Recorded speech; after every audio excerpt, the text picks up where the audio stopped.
Apakah kamu tahu apa itu kanker? Yuk langsung simak saja.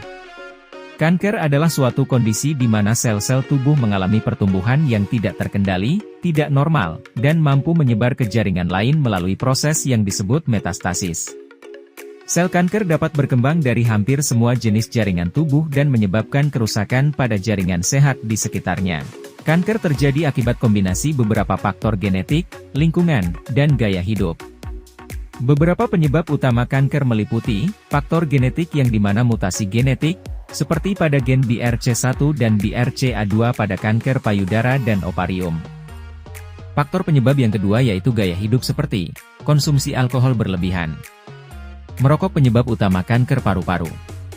Pola makan tidak sehat seperti rendah serat, tinggi lemak, atau konsumsi zat pengawet tertentu. Obesitas. Penyebab yang ketiga yaitu infeksi virus atau bakteri seperti human papillomavirus, HPV, penyebab kanker serviks. Hepatitis B dan C penyebab kanker hati. Helicobacter pylori penyebab kanker lambung. Penyebab yang terakhir yaitu imunodefisiensi artinya sistem kekebalan tubuh yang lemah, seperti pada pasien AIDS, meningkatkan risiko kanker tertentu. Patofisiologi kanker melibatkan beberapa tahapan utama. Yang pertama inisiasi yang dimana mutasi DNA terjadi akibat paparan faktor karsinogenik, seperti radikal bebas, bahan kimia, atau radiasi. Mutasi ini memengaruhi gen yang mengatur siklus sel, seperti protoonkogen, gen pengatur pertumbuhan, dan gen supresor tumor, gen penghambat pertumbuhan. Kedua promosi di mana sel dengan mutasi mulai mengalami proliferasi yang tidak terkendali. Ketiga progresi di mana sel kanker menjadi lebih agresif dan invasif. Yang terakhir metastasis di mana sel kanker menyebar melalui darah atau sistem limfatik ke organ lain.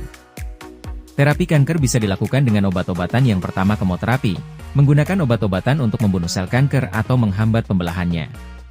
Contoh, dosorubicin, cisplatin, paclitaxel.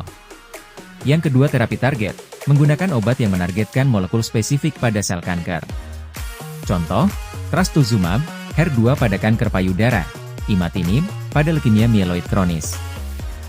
Yang ketiga imunoterapi dapat meningkatkan respons imun tubuh terhadap kanker. Contoh, pembrolizumab, nivolumab, inhibitor PD1. Yang keempat terapi hormon, digunakan untuk kanker yang dipengaruhi oleh hormon, seperti kanker payudara atau prostat. Contoh, tamoxifen, anastrozole. Yang terakhir radioterapi, terapi dengan radiasi untuk menghancurkan sel kanker. Terapi kanker juga bisa dilakukan tanpa obat-obatan. Yang pertama operasi atau bedah yang dimana mengangkat tumor dan jaringan di sekitarnya. Digunakan pada kanker yang masih dalam stadium awal atau terlokalisasi. Yang kedua terapi psikososial, memberikan dukungan psikologis untuk meningkatkan kualitas hidup pasien. Yang ketiga rehabilitasi gizi dengan memberikan nutrisi yang tepat untuk meningkatkan kekuatan tubuh pasien selama terapi. Yang terakhir pengobatan alternatif seperti akupunktur, yoga, meditasi, atau terapi herbal yang dapat membantu mengurangi efek samping pengobatan. Upaya preventif kanker yang pertama pola hidup sehat seperti mengonsumsi makanan bergizi seimbang, tinggi serat, rendah lemak jenuh.